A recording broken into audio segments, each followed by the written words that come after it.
My name is Anthony King. Many of you may remember me from the Blood Brothers series I did in the past, where I vlogged my journey as a walk-on at Eastern Michigan University to becoming an NFL superstar. Well, I'll update you on my story a little bit later, but for right now, we gonna focus on my son, A2. What up, y'all? I'm Anthony King Jr., and my dream is to become a superstar in the league, just like my pops. The problem is, I'm nowhere near as good as my dad was. As the son of a former football star, most would think I'd naturally be gifted with skills and athleticism, but nah, that's certainly not the case. A2 is what I would consider talented but unathletic. Now, don't get me wrong, the potential is there, but we still gotta put it all together. I always jokingly say he must have got his mama's genes because it ain't no way he got that from me. My dad wants me to follow in his footsteps, but he doesn't understand that I just want to be my own man. And it doesn't help that my uncle was also in the league either. I mean, don't get me wrong, I'm grateful for their help, but I want to be able to make decisions for myself. It's like I have no say-so in my own life, and no one seems to get it. I get it. A2 doesn't want to live in my shadow, and I understand that. But what I need for him to understand is everything he's trying to do, I've already done. And as a father, it's my job to put him in a position to where he can succeed. So I've used some of my resources and connections to get him a spot on the roster at my alma mater, Michigan State. Little Anthony does not want to go to Michigan State. I've tried to talk to his father about this on several different occasions, but I can only say so much. If A2 isn't going to speak up for himself, then it's only so much I can do. I feel like knowing where you're going is just as important as knowing where you come from. So before we go any further, why don't we take a second and look back at A2's upbringing? That way you get a chance to know him a little better. I remember like it was yesterday. I was a sophomore at EMU when Amari told me she was pregnant. Man, I sat and stared at that test for hours in total disbelief. I knew my life was about to change, but I certainly didn't expect what happened next. After a huge fight with the new offensive coordinator, I was kicked off the team at EMU. Not only that, but my family turned their backs on me. Listen, I found myself broke and pretty much homeless. Luckily, Amari's parents allowed me to come stay with them, and her pops got me a job at this lumber yard. I'll admit, I was miserable, but I was doing what I had to do as a man. Through the help of my big bro, I decided to give football one last shot. I ended up walking onto the team at Michigan State, and well, let's just say I did my thing. NFL scouts had begun to take notice of my play, and everything seemed to be going in the right direction. Well, that was until our Week 9 game on the road versus Nebraska, where I would go down with a season-ending shoulder injury. As upset as I was about being away from the team, that injury actually turned out to be a major blessing because I was able to be with Amari for A2's birth and the following months after. I balled out my senior year and ended up getting drafted as the 9th pick in the second round. My dream of making it to the league was finally completed. Not only that, but I was also able to take care of my family. I moved us to this nice spot overlooking the city. Mari was a stay-at-home wife and A2 was in private school. I mean, things were going great. We spent the next 4 years in Carolina and I became one of the premier stars of the league. But when it came time for my new contract, they was being funny with the money, so I had no choice but to go re-sign somewhere else. That's when I made one of the best decisions of my career. I signed a max contract with the LA Rams.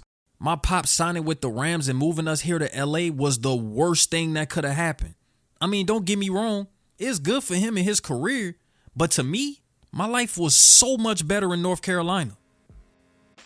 My pops moved us into this dope-ass mansion. 4 bedrooms, 3 bathrooms, a pool, a jacuzzi, a basketball court. I mean, this place has everything you could ask for. But even with all of that, it still don't feel like a home. And that's because the main piece was always missing. The LA lights have a funny way of changing people. And unfortunately, I feel like my pops got lost in the sauce. Growing up, I saw that dude more on TV and social media than I did at home. And whenever he was at home, it was like he was a shell of himself. Always on the phone, always replying to emails, and always in meetings. See, what my son didn't understand was my play on the field alone wasn't enough to sustain the type of lifestyle he and his mother are used to living. He heard about the big contracts and figured we were set for life, but no, there's always still more work that needs to be done. This big ass mansion, the driveway full of cars, the vacations, the 5-star restaurants and private schools, taxes, I mean, all that stuff costs money. I had to work just as hard off the field as I did on the field, and if that meant sacrificing a little time at home with the family, then so be it. I hated the fact that he valued his career more than his family. And I'll be honest, a part of me began to resent my dad. I wanted him to feel the same pain that I felt, so whenever he tried to bond and spend time with me, I acted as if I didn't want to be bothered. So he would just go give his attention to my mom's, which ended up only causing me to resent her too. I figured out the only time my dad would prioritize me and put me first was when I was in trouble. So I started to become a problem for my teachers at school. It got so bad a few times my pops would have to leave practice just to come home and whoop my ass. I didn't mind those beatings though. I mean, it actually made me feel important. A2 started to show out at school and around the house with his mom. Looking back, I see that was just a cry for attention, but I didn't realize that in the moment. I knew with me being away so often things would probably only get worse, so his mother and I decided it would be best if he went and stayed with my brother out in Vegas until the end of the season.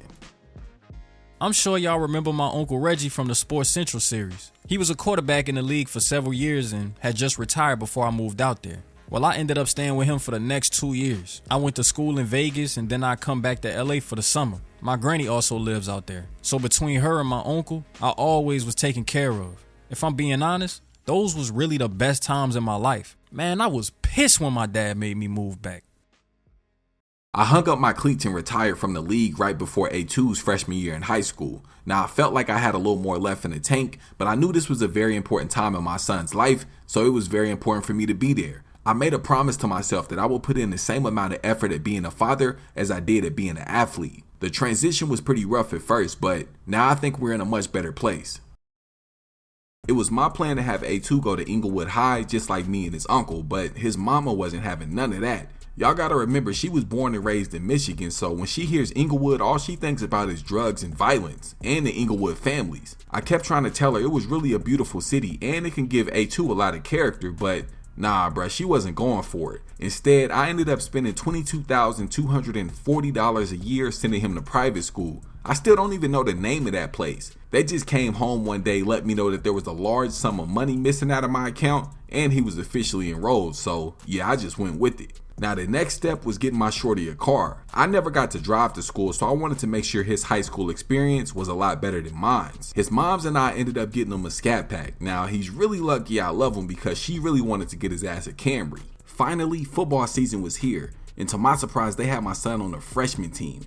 I thought maybe he was just joking when he told me, but nah. He was dead serious. Now, I didn't want to get too involved too early. I know that's usually the quickest way to make a kid lose interest. So his first 2 years of playing high school football, I sat back and let the coaches coach. Yeah, I was just a spectator. But as soon as I realized they didn't know what the hell they was talking about, I had to step in. In just 1 year of me training A2, he went from being a sophomore playing on a sophomore team to being a junior and suiting up varsity. We put in a lot of work this summer, and I think this year he's really going to have a breakout season.